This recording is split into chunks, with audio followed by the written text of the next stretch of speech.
Wow. Gusto nyo bang malaman kung paano pagluto ng stir-fried pork with snow peas? Tara, samahan nyo ko. Lutuin natin. At ayan po, sisimulan natin magluto. So, ito po ang ating mga ingredients. Ayan po lahat sila. So, ito po yung ating pork. Bali, napaslice ko na po yun sa supermarket. So, tin-slice po siya, 500 grams. So, ayan po. Okay na po siya. And then, so, ayan, umpisahan na natin.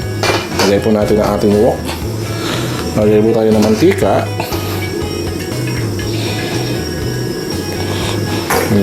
Then, painitin lang po natin ang ating mantika. At ayun, may ito po ang ating mantika. So, lagyan na po natin ang ating pork.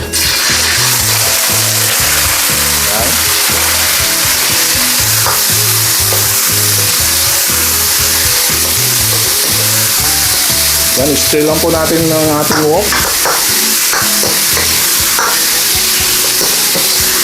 Yan. And cook lang po natin siya ng 6 to 8 minutes.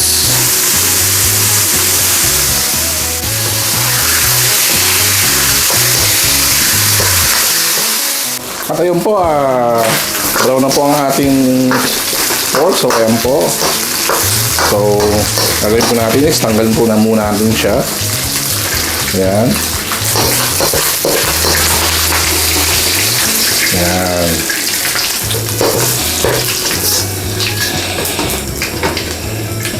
Oh, ayan po. And then, isa na po natin yung ating sibuyas.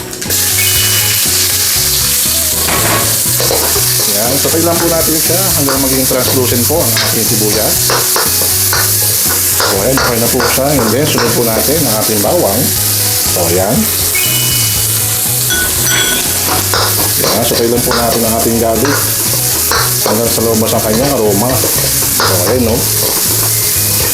Ang bago niya, oh.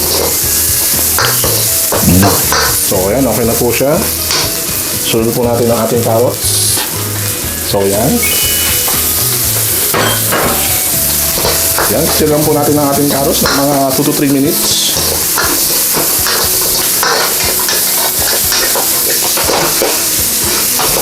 So, ayan. Yun, after 2 minutes ng pag-stir, lagay po natin ang ating snow peas. So, ayan po. Ayan.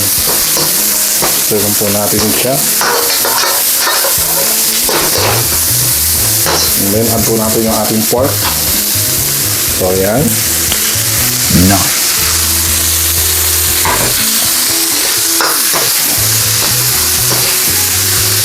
Ayan. Ito lang po natin. After yan is lagay po natin ang ating oyster sauce.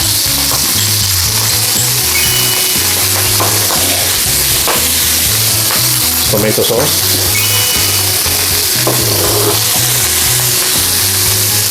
Soy sauce. And then butter. So, ayan.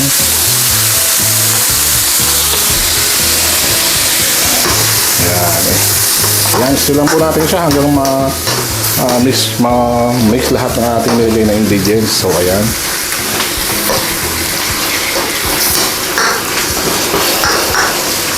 So, ayan. And then, after nga, lagyan na po natin yung ating corn kernel. So, ayan po. So, ayan. Stir lang po ulit natin. So, ayan.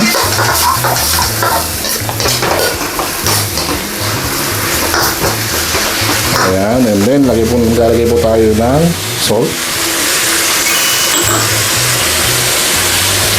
After salt is black pepper. So, ayan. Stir lang po natin siya ng mga 1 to 2 minutes. So, ayan. Ayan, okay na siya. After 2 minutes is turn off na po natin ang ating stove. So, ayan. Okay na po. Luto na po ang ating stir-fried pork with snow peas. At ayan po, tapos na tayo magluto. Siyempre, Transfer naman po natin ang ating ginawang stir-fried pork with snow peas sa ating serving bowl. So, ayan. Ayan po. So, yun. Nice.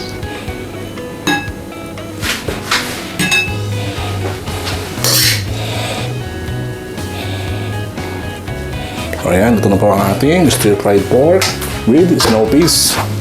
Wow! At ayan po, tapos na tayong magluto. Siyempre, sana po ay nag-enjoy kayo sa aking cooking show ngayon. At siyempre, ang masasabi ko lang is, sipag at tiyaga lang kailangan sa buhay para makamit ang pangarap. Kaya hanggang sa susunod po muli, maraming salamat. Bye-bye!